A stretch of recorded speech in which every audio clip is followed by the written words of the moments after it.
se basa en uno de los capítulos que está en nuestro programa, que es agua potable. Bien, ustedes ven ahí que cómo podemos definir el concepto de agua potable. Dice: aquella que cumple con los requerimientos de las normas y reglamentos nacionales sobre la calidad del agua para consumo humano y que básicamente atiende a unos requisitos que vamos a enumerar. O sea, eso quiere decir que cada país tiene sus normas y reglamentos de tal manera a que podamos definir cuáles son los parámetros para que cumplan la definición de agua potable. O sea, el concepto de definir y poder decir, bueno, esta agua cumple con los requisitos de las normas y reglamentos de la ley 1614 del ERSAM del Paraguay, entonces podemos decir que es agua potable. Eso es más o menos lo que quiere decir en eso.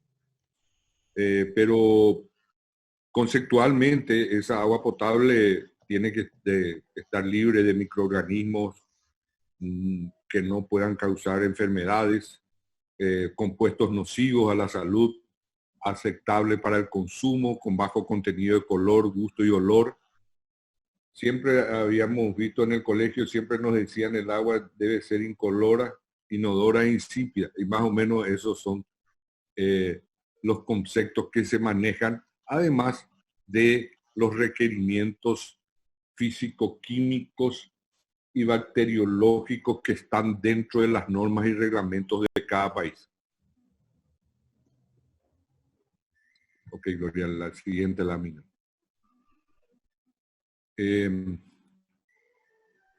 Dentro de esos parámetros, ustedes habrán escuchado varias veces ya que el pH, dice, pH del agua.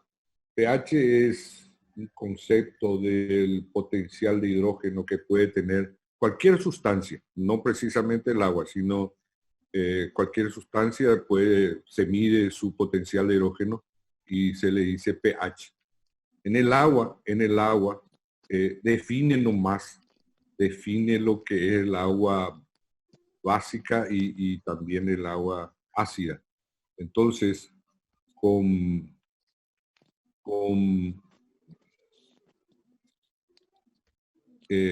cuando el pH neutro, lo que se llama el pH neutro es el pH 7, potencial de hidrógeno 7. Y por debajo de eso, el agua es ácida y por encima de esos valores es alcalina. Entonces, también podemos decir que con pH mayores que 7 normalmente hay una definición así casera que el agua es dura. Eso se nota en algunas partes. El jabón, por ejemplo, no hace espuma, se ve incrustaciones en las cañerías y eso es cuando el agua tiene pH mayor que 8 y cuando menor, algunas veces puede ocasionar inclusive enfermedades y se ve muchas veces corrosión muy importante en las tuberías cuando el pH del agua es menor que 7. Cuando el pH de los pozos de las aguas subterráneas siempre tienden a ser menores a 7, a pH neutro. Sin embargo, en el tratamiento de las aguas superficiales, eso se controla por medio del tratamiento y la adición de ciertos productos químicos que vamos a ir viendo más adelante.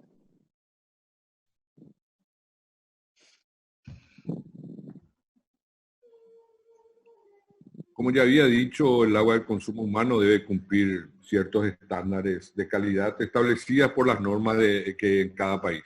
Aquí las normas están dentro de la ley 1614, la ley del ERSAN, de la creación del ERSAN, en el ente regulador de los servicios sanitarios del Paraguay. Normalmente esos parámetros y esas normas, reglamentos, son basadas en un estándar de la Organización Mundial de la Salud o, en nuestro caso, OPS, la OPS, Organización Panamericana para la Salud. Ahí tenemos lo que nos dice los parámetros. Ustedes ven algunas, los parámetros físico-químicos y bacteriológicos que deben cumplir las aguas para que sea aceptable para el consumo humano.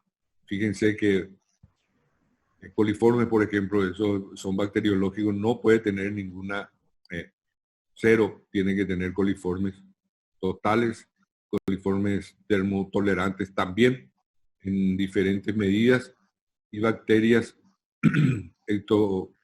heterotróficas hasta 500, ¿verdad? El pH varía de 6,5 a 8,5, no debe pasar la turbidez a 5, conductividad que mide que la conductividad no debe ser mayor que 1500, un poco es la salinificación del agua, el color, y así sucesivamente los diferentes parámetros que se encuentran en la ley y en el reglamento del ERSAM para considerar que el agua es aceptable para el consumo humano. Bueno, aquí vemos un poco de dónde provienen las aguas, y decimos que para el consumo humano hay tres fuentes fundamentales de las aguas, que son las aguas superficiales, las aguas subterráneas y las aguas meteóricas. Y bueno, ¿y de dónde provienen esas aguas? Provienen de lo que llamamos el ciclo hidrológico del agua, que es un proceso de circulación del agua, que hace que el agua se esté en diferentes partes y en diferentes estados, Eso quiere decir, por ejemplo, grandes masas de agua, como son los lagos, ríos, arroyos, y con los rayos solares se produce la evaporación, eso sube, se condensa y caen en forma de lluvia. En algunas partes, eso por la temperatura se convierte en hielo o nieve en las montañas, pero son cambios de estado del agua, propiamente dicho, que está circulando en sus diferentes estados y en sus diferentes posiciones. Entonces, cuando cae en forma de lluvia, parte de esa agua se escurre, otra parte se infiltra, y la otra vuelve de nuevo a evaporarse cuando va esas aguas superficiales van y forman los ríos, lagos, mares, y vuelven a evaporarse con la acción del sol y vuelven a condensarse, se forman las nubes, se condensan, se forman las nubes y en algunas partes en hielo y nieve. Y después, esos son los cambios de estados, y después caen cuando por la acción del sol, de los rayos del sol, derriten la nieve, derriten el hielo y se produce lo que es la lluvia. Entonces, esas aguas que caen, las que se escurren sobre la superficie, es la que son las aguas superficiales. Y las que se infiltran son lo que forman las napas freáticas y lo que llamamos de aguas subterráneas. ¿Cómo se infiltran? En suelos normalmente porosos, que tienen una capacidad de que pueda infiltrarse el agua, y eso hace que se creen esas napas freáticas también en suelos con condiciones geológicas porosas que hacen que se formen esas napas freáticas a una cierta profundidad, ¿verdad? Eso es lo que nosotros llamamos el ciclo hidrológico del agua. Y bueno, y un poco el equilibrio hidrológico hace de todo eso, hace que el agua se disponga para la fuente de provisión de agua potable. ¿Se entendió eso? ¿Hay alguna pregunta con respecto a eso?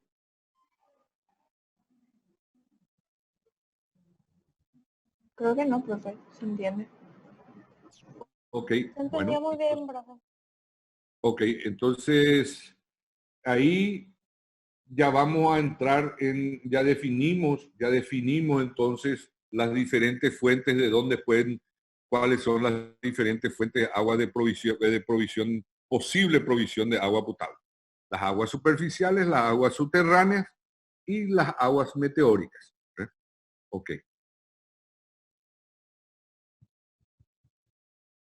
Ahí se ve otra lámina, de cómo se van formando estos. Fíjense, están las nieves por el efecto del sol se produce el deshielo y van bajando en forma de pequeños hilos, después se vuelve ya un río, en algunas partes forman lagos y van a su disposición final, que son los océanos, ¿verdad? Y esa parte que se infiltra es la que crea el agua subterránea, como se ve ahí. Ahí en esa lámina anterior, Gloria, la lámina anterior, es interesante, fíjense que aquí se produce una cosa que se infiltró, se creó acá abajo la torrente de agua, o como podemos decir, la franja esa del suelo que contiene agua, que normalmente se le llama napa freática. Y fíjense que en la vuelve a salir, en algunas partes vuelven a salir a la superficie. Y eso por efecto de qué les parece.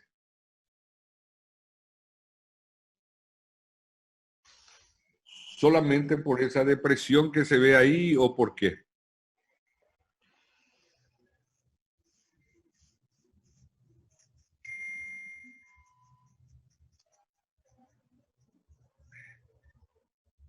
La infiltración se produce... ¿Por capilaridad no es, profe? No, la capilaridad es el transporte, ¿verdad? Es el transporte, ¿sabes? Por capilaridad se va transportando eso, y lo que pasa es que para que se infiltre tenía que encontrar esa agua de lluvia, tenía que encontrar medios porosos. Entonces ese medio poroso está a una cierta cota. Y se recargó, ese acuífero se recargó, o sea, zona de recarga se le llama a eso. No quiero entrar en términos muy, digamos, técnicos, pero para que entiendan nomás, y esta también es la parte de cómo puede aflorar para que entiendan por qué puede aflorar una napa freática en la superficie, ¿verdad? Y eso da origen a los pozos surgentes. Se recargó a una cierta cota, se recargó en una cierta cota, y posteriormente encuentra una depresión y también suelo poroso que pueda quitar, una depresión donde pueda quitar, salir esa agua.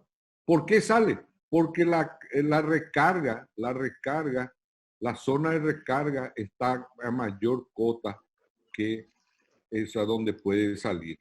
¿Por qué? Por vasos comunicantes, es un principio básico, ¿verdad? Que es por vasos comunicantes, entonces hace que esa... Si yo hubiese acá, hubiese perforado un pozo profundo en esta zona, ahí donde está mostrando la ingeniería Gloria, la depresión no me iba a permitir todavía que por vasos comunicantes, pero como yo perforé y sube en el tubo del agua, encontró eso y sube por el tubo del agua y va a salir porque la recarga está a mayor altura que la cota donde fue perforado el pozo. ¿Se entiende? Sí, se entiende. Ok. Pasamos entonces luego. Y la tercera fuente, que es las aguas meteóricas, las aguas de lluvia, que ahí ven que caen en los techos, esos se juntan a través de diferentes formas, se pueden juntar esas aguas y utilizarlas para el abastecimiento de agua para consumo humano. Entonces definimos ya las tres fuentes. Las superficiales, que son los lagos, ríos y arroyos, que son las aguas que en el ciclo hidrológico del agua se escurren sobre la superficie, las subterráneas, las que se infiltran y forman las napas freáticas, y las meteóricas, como vimos ahí, que son provenientes de las lluvias que podemos captar y podemos utilizar para el consumo. La ley 1614 del 2000, que creó el ente regulador, dispone cuáles son, bajo qué jurisdicciones, cuáles son los entes que tienen jurisdicción sobre el agua potable en nuestro país.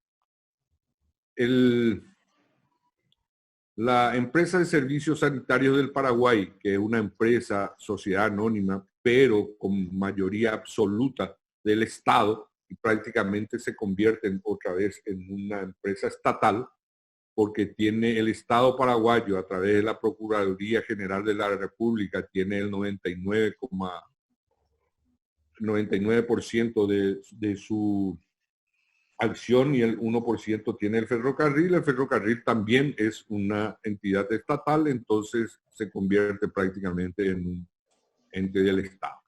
Entonces, la empresa de servicios sanitarios del Paraguay, bajo su jurisdicción de abastecimiento para la provisión de abastecimiento de agua, están las poblaciones urbanas mayores a 10.000 habitantes, poblaciones urbanas. Y el SENASA, que es una dependencia del Ministerio de Salud, el Servicio Nacional de Saneamiento Ambiental, para poblaciones urbanas menores de 10.000 o hasta 10.000 habitantes. Esas son las entidades, y los prestadores privados son los tres actores reconocidos por la ley 1614, en el abastecimiento, para la provisión de abastecimiento de agua potable a la población del Paraguay. La diferencia, lógicamente que no, ustedes saben que no toda la población cuenta el servicio o de SAP o del SENASA a través de su junta de saneamiento, que voy a explicar también cómo es, y algunos prestadores privados que normalmente la gente que vive en San Lorenzo, en alguna parte aquí del departamento central, ninguno de esas entidades son las que abastecen a sus hogares, pero son abastecidas por esos prestadores privados que dice la ley, que normalmente llamamos de aguaterías. La diferencia entre la ESAP y el SENASA es lo siguiente. La ESAP es una entidad que construye, administra, opera y abastece a las poblaciones. Sin embargo, el SENASA es como si fuese una unidad ejecutora del Ministerio de Salud Pública para esas poblaciones urbanas, y que normalmente, menores a 10.000, que normalmente lo que llamamos de abastecimiento de agua potable rurales, ¿verdad? Como es una dependencia, ¿qué es lo que hace el SENASA? El Ministerio de Salud Pública consigue los créditos para esos abastecimientos, hace realizan los proyectos y tiene una cosa fundamental acá, que es el trabajo social para la elección de esas comunidades y también para la posterior transferencia de esos sistemas a la comunidad propiamente dicha. ¿Y cómo se hace eso? Se crean las famosas, son poblaciones que son elegibles a través de ese estudio que hace el SENASA y posteriormente promocionan la creación de las juntas de saneamiento, que son comisiones vecinales que se van a encargar de administrar y operar ese sistema. Entonces el SENASA, una vez que se construya todo el sistema, que el ministerio consiguió el financiamiento, que el SENASA a través de una dependencia elaboró el proyecto, llamó a licitación y se construyó el sistema, una vez funcionando ese sistema, se hace la entrega a ese grupo vecinal que se llama Junta de Saneamiento. Y esa junta es la que opera y administra. Sin embargo, la ESAP, la propia empresa es la que opera, administra y abastece de agua a la población. Y también, lógicamente, que con esa parte de su recaudación a través de la tarifa, hace que se puedan ampliar sistemas, mantener ese sistema y también el Estado, y a través de esa empresa, si es saludable la empresa, o a través del Estado consigue los préstamos para elaborar los nuevos sistemas o ampliaciones de sistemas o refuerzos de sistemas que ya están construidos. Entonces hay una diferencia entre la ESAP, de la parte administrativa y operacional de la ESAP, con el SENASA. Y los prestadores de servicio, estos prestadores privados que normalmente llamamos aguateros, ¿cómo nacieron estos? Realmente solucionaron el problema de abastecimiento de agua cuando el Estado no pudo, digamos, darle solución a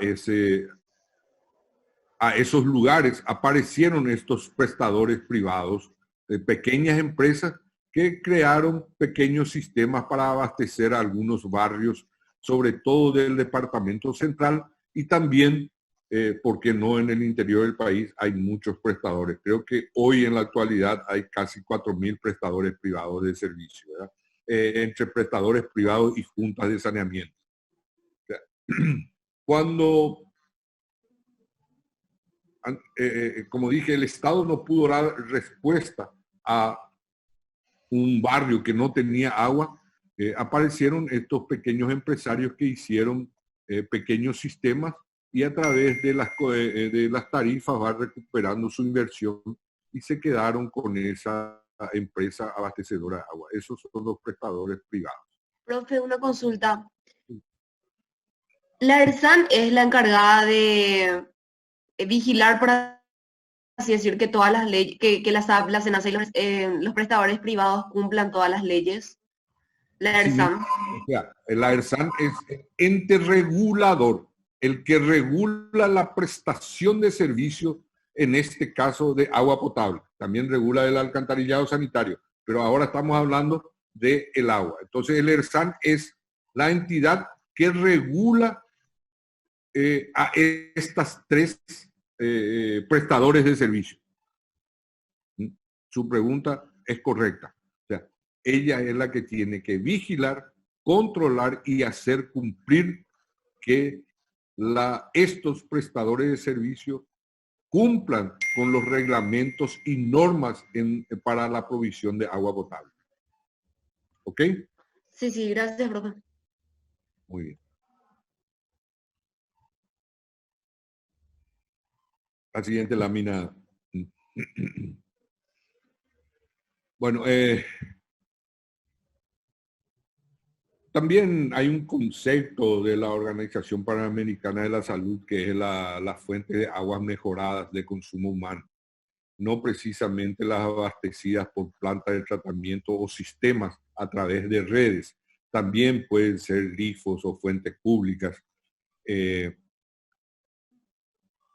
Agua potable rural a través de pozos perforados, entubados, pozos excavados.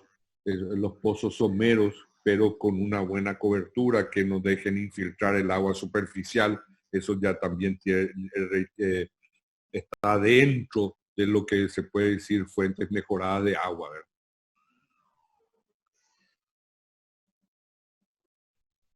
Y bueno,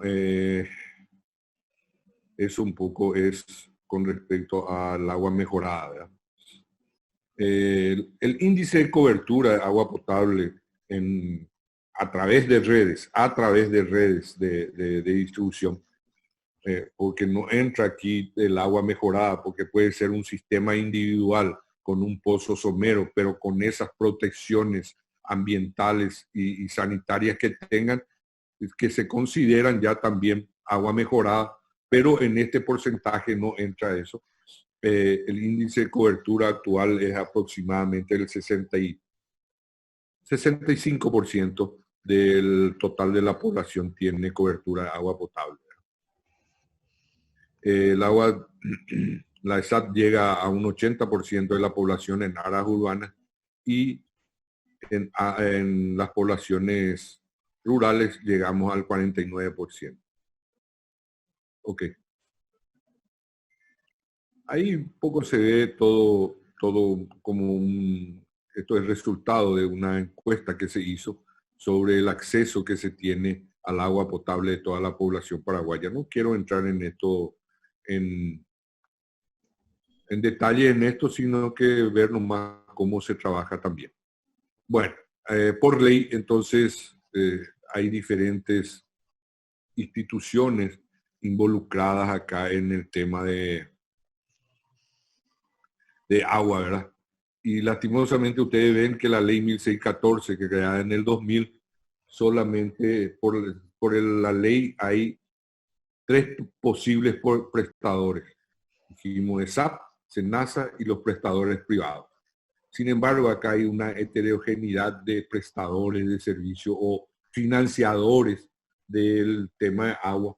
Y eso, para mí, eso es una cuestión, una opinión personal, crea una distorsión y no distorsión, sino crea un problema en el tema del abastecimiento de agua potable, porque hay una dispersión de entes involucrados y sabemos que nuestro país no es tan prolífero en juntar las instituciones y tener un programa de modernización o un programa de cobertura en forma global, de mejorar la cobertura, sino cada institución, aquí ven ustedes, el MOPC tiene su programa de agua potable, el Ministerio de Educación tiene su programa, el Ministerio de Agricultura a través del INDER y demás cosas también tiene su programa.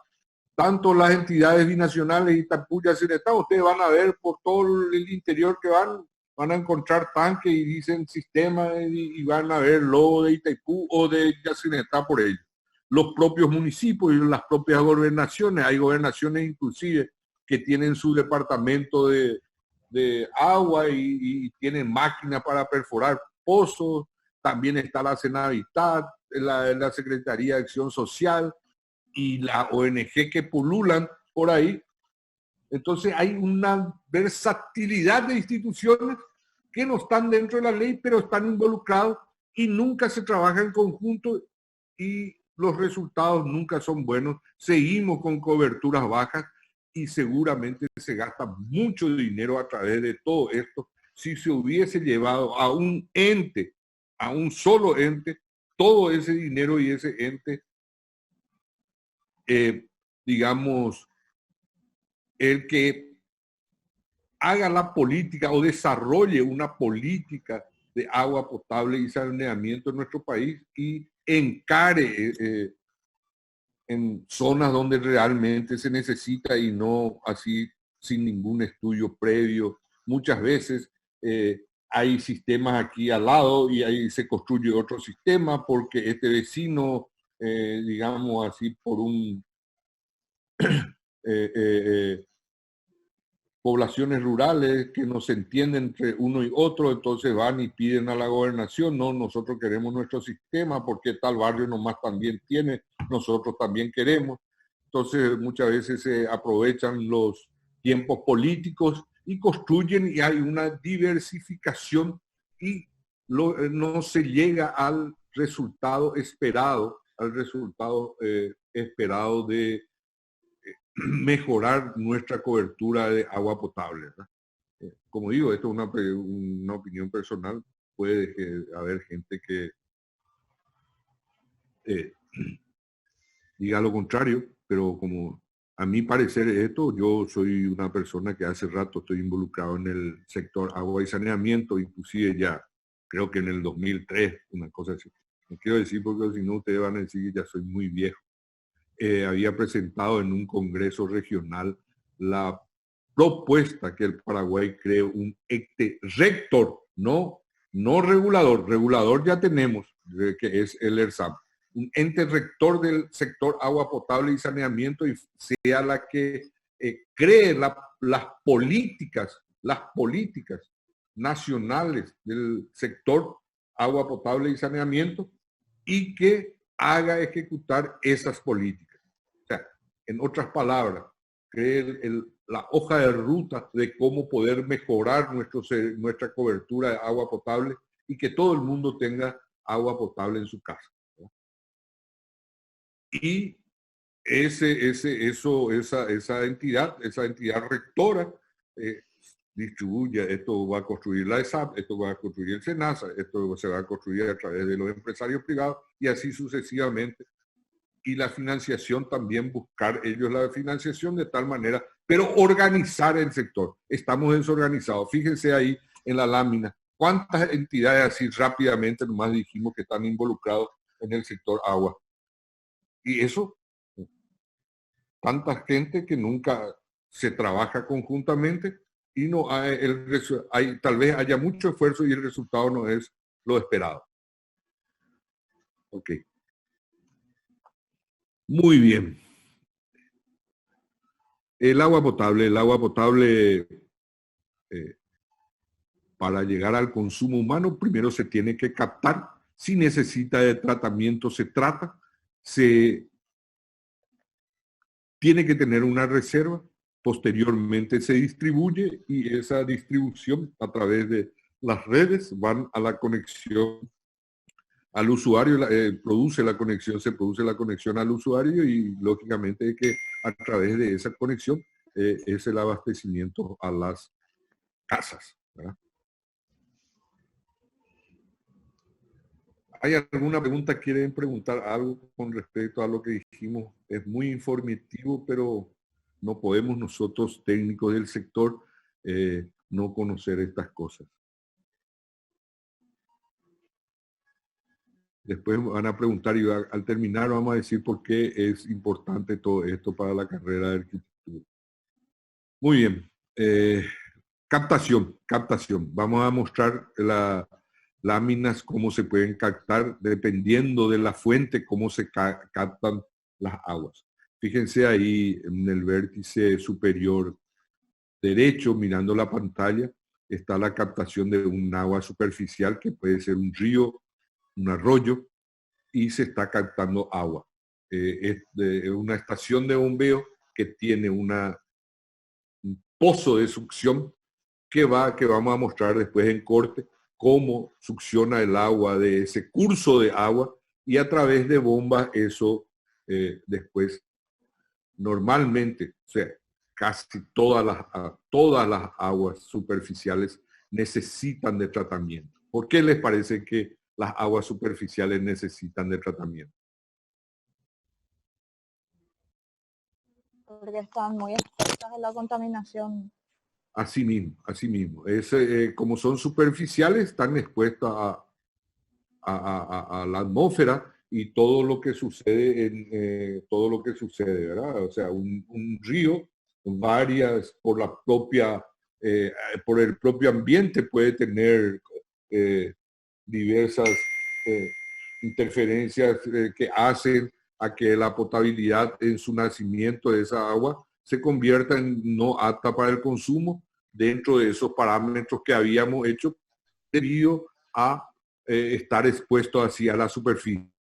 El color, la turbiedad, porque adquiere lógicamente que cuando llueve, como esas aguas son conformadas por el escurrimiento de las aguas, ese escurrimiento va a estar llevando arena, va llevando arena en algunas capas, en algunas calles que no están pavimentadas, y lógicamente eso lleva y enturbia el agua y le da color al agua, por ejemplo, ¿verdad?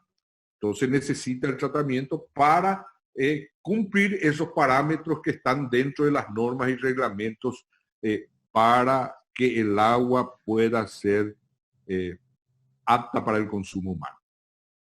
Entonces, en el vértice superior derecho está una toma de agua cruda. Podemos ver una toma de agua cruda. Agua cruda le hicimos porque es el agua que viene de la fuente propiamente dicha, que va a ir a la planta de tratamiento. Es una toma de agua cruda de una fuente superficial.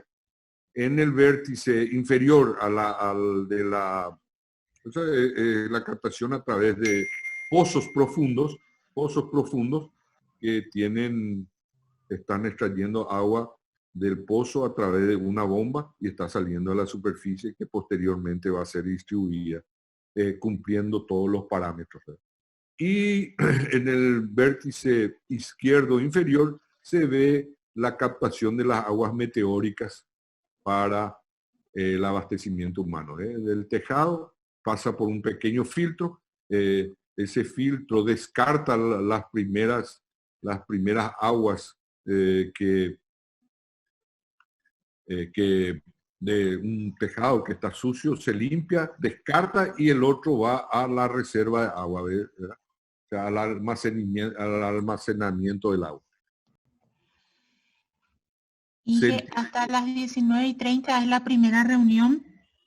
Ok, Después, entonces, ¿y qué hacemos? ¿Vamos a acelerar o vamos a pasar para otro día? ¿Cómo les parece? ¿Podemos continuar a la siguiente? Profe, recién te salió un aviso que decía que tu reunión es ilimitada. ¿Otra vez? Ah, bueno, perfecto. No, qué suerte que tenemos, profe. Yo no puedo explicar esto.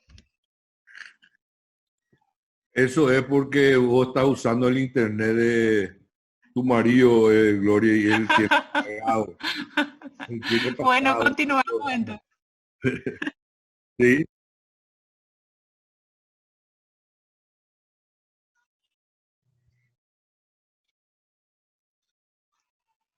Ok, Y cortar nomás y volver a empezar. como quieran.